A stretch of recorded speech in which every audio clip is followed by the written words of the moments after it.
Going concern concept हमें बताता है कि जो बिजनेस है वो कई सालों के लिए चलता रहेगा। मतलब कि ये कंसेप्ट हमें ये बताता है कि जो लॉन्ग पीरियड के लिए हमने बिजनेस को कंटिन्यू करते रहेंगे, ना कि एक ही साल के लिए अंदर हम बिजनेस को बंद कर देंगे। इसी कंसेप्ट के अकॉर्डिंग ही जो है हम अपनी एसेट्स को टू पार्ट्स में बाइफरकेट कर देते हैं, that is fixed asset and flexible asset. Fixed asset मतलब कैसे कि लॉन्ग टर्म एसेट्स होगी या फिर करंट एसेट्स होगी। लॉन्ग टर्म एसेट जैसे कि land and building, plant and machinery, and current asset जैसे कि डेटर्स हो गए, फॉर एग्जांपल डेटर्स, हमारे bills receivables, cash in hand. इसी कंसेप्ट के बेस पे ही हम इनको टू पार्ट्स में बाइफरकेट करते हैं।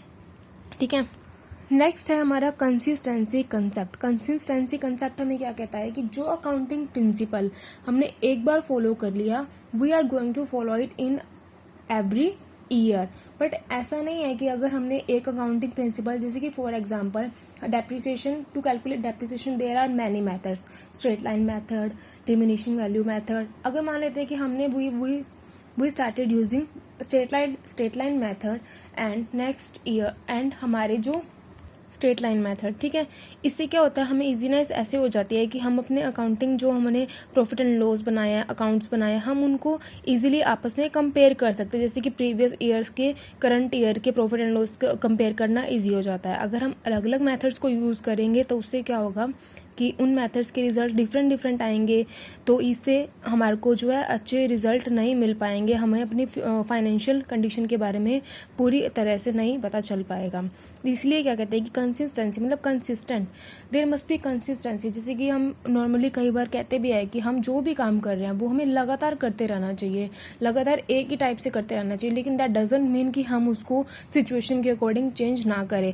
कभी कभी सिचुएशन, जैसे मान लेते हैं कि कोई अपने सक्सेसफुल, जैसे मान लेते हैं कि हमें अपने प्रॉफिट को इंक्रीज करना है, तो हम उस मेथड को हम चेंज भी कर सकते हैं। हमें रिजिड नहीं होना। तो सबसे पहले हमने इसी फीचर्स की बात की थी कि accounting principles are not flexible, these are flexible not rigid, हम इसमें चेंज कर सकते हैं। And the next one is accrual concept.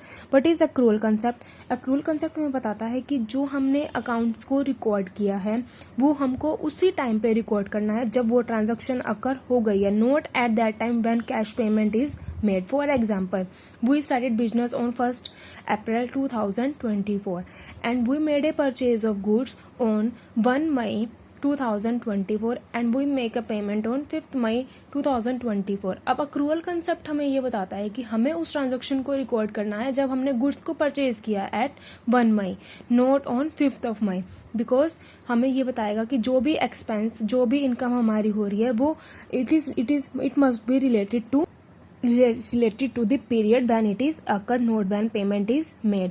अगर यही हमारा दूसरा कंसेप्ट होता है कैश बेसिस। अगर हम कैश बेसिस पे अकाउंट्स को प्रिपेयर करेंगे तो हम अकाउंट जो हमारी ट्रांजैक्शन हुई है उसको हम कब रिकॉर्ड करेंगे, 5th of May को। लेकिन अक्रूअल बेस में हमारी अक्रूअल बेस इक्वली अप्लाइज होगा to both income and expense. अगर हम कोई एक्सपेंस है वो भी हमारा तभी अकर हो जाएगा, तभी हम उसको रिकॉर्ड करेंगे जब हमने उस एक्सपेंस को किया है, ना कि जब हमने उसकी पेमेंट किया है। ऐसे ही अगर हमें कोई इनकम हो रही है उसको भी, वो ट्रांजैक्शन भी तभी रिकॉर्ड होगी जब हमने उसकी जब वो हमने सर्विस प्रोवाइड कर दी है, not when payment is received.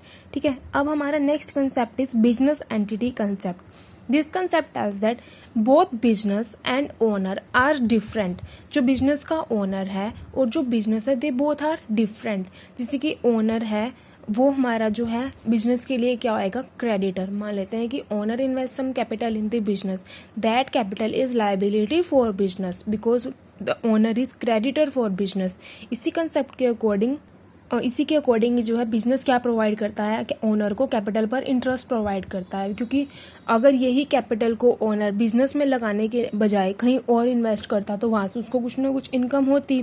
तो इसी इनकम को ही कंपेंसेट करने के लिए बिजनेस क्या करता है, उसको इंटरेस्ट प्रोवाइड करता है। तो ये कंसेप्ट हमें बताता है कि because of this concept business and owners are both different. Next है हमारा मनी मेजरमेंट कंसेप्ट। ये concept according to this concept only those transaction and events are recorded in the accounts which are in money form. अगर कोई भी transaction हमारी money की form में है, we can measurable it the transaction in money form, then only we can record it in accounts. For example, we purchased 200 chairs, rupees 100 per chair. ठीक है, we don't record it like 200 chairs purchase की, we record only 20,000 rupees. Money measurement के अंदर हम यही concept follow करते हैं कि हम मनी की जो वैल्यू है उसको हम रिकॉर्ड करते हैं. अनदर एग्जांपल इज, मतलब कोई भी इवेंट है वो हमारे बिजनेस के लिए बहुत ही इंपॉर्टेंट है, लेकिन अगर उसको हम मनी फॉर्म में मेजर नहीं कर पाते हैं. Like for example, there is a quarrel between the production manager and sales manager. अगर बहुत सारे हम कंपनीज में देखते हैं कि जो हमारे एम्प्लॉयज़ होते हैं वो स्ट्राइक कर देते हैं. उस स्ट्राइक का क्या बहुत इम्पैक्ट, बैड इम्पैक्ट क्या होता है कि हमारी प्रोडक्शन रुक जाती है, आगे हमारी सेल रुक जाती है, सब कुछ, मतलब बिजनेस जो है एकदम से, मतलब उसकी प्रोग्रेस स्लो डाउन हो जाती है. उस कॉन्सेप्ट को लेकिन हम मनी की फॉर्म में मेजर नहीं कर पाएंगे कि हमारा कितना एक लॉस हुआ, तो उसको हम रिकॉर्ड नहीं करेंगे. ओनली दैट ट्रांजैक्शन को रिकॉर्ड करेंगे which can be measured in terms of money. अब नेक्स्ट कंसेप्ट आता है कि accounting principle concept. Accounting principle concept हमें बताता है कि हमने गोइंग कंसर्न कंसेप्ट में हमने पढ़ा था कि बिजनेस जो है बहुत लंबे समय के लिए चलता रहेगा.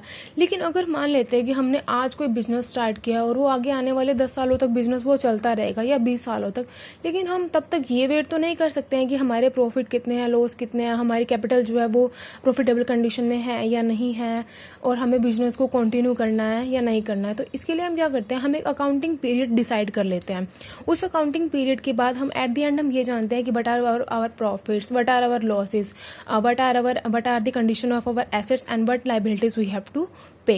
और ये अकाउंटिंग पीरियड जो है प्रॉपरली हम मानते हैं कि 1 ईयर का होता है. That must be started from 1 April to 31 March. हर जगह हम इसी ही टाइम इंटरवल को हम फॉलो करते हैं, द 12 मंथ पीरियड. जैसे कि मान लेते हैं कि we take a period of 1 April 2024 to 31 March 2025.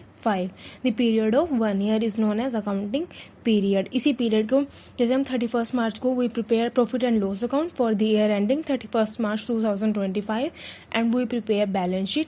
और सबसे मोस्ट इंपॉर्टेंट बात मैं आपको बताती हूँ कि जब भी हम profit and loss account prepare करते हैं, we prepare it for period of 1 year, मतलब कि उसमें हम पूरे साल की कंडीशन को देखते हैं. लेकिन जब हम बैलेंस शीट प्रिपेयर करते हैं तो हम बैलेंस शीट जिस डे को बना रहे हैं ना, हम सिर्फ उसी दिन पे हमारे बिजनेस की कंडीशन क्या है, हम उसी दिन की कंडीशन के बारे में बताते हैं, ना कि हमारी 1 साल की. इसीलिए जब बैलेंस शीट बनाते हैं तो उसके नीचे हम लिखते हैं एज एट या एज ऑन डेट, मतलब कि हम आज की बात करते हैं, जैसे एज एट 6 मई 2024. तो आज की डेट पे हमारी बिजनेस की क्या कंडीशन है हम वो बताएंगे, बट प्रॉफिट एंड लॉस में हम बताएंगे कि 1 साल में हमारे कितने प्रॉफिट हुए और कितने लॉस हुए. That's it.